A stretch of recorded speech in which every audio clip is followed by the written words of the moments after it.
हमारे जीवन में सुख की जगह दुख क्यों है? और जिन संतों के पास में कोई सुविधा अवेलेबल नहीं है, जिनके पास में कुछ है नहीं है, वो सुखी है। और आज हम गृहस्थी वाले लोगों के बीच में सब कुछ सुख सुविधा होने के बावजूद भी हम दुखी हैं। आखिर क्यों? क्योंकि हमें एक चाह पूरी होती है तो एक चाह उत्पन्न हो जाती है। नारायण संत ने बहुत सुंदर भाव कहा है, संत जगत में सो सुखी,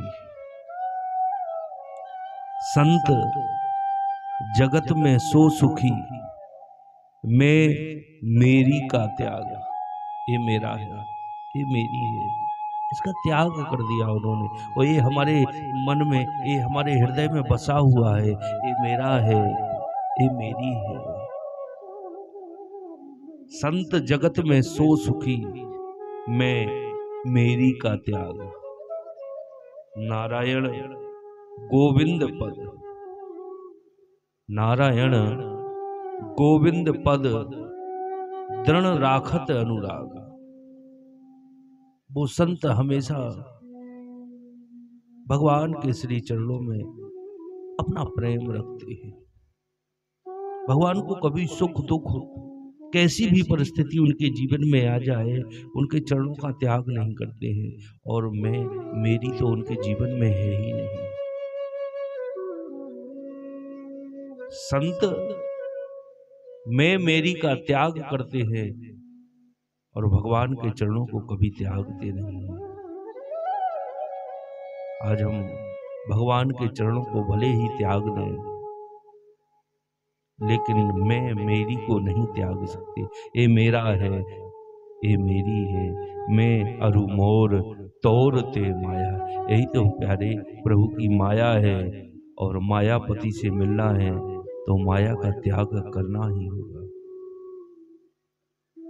और हम चाहते हैं कि माया का त्याग भी ना हो और मायापति मिल जाए, तो फिर हमें ऐसे रहना होगा जैसे कमल जल में रहता है।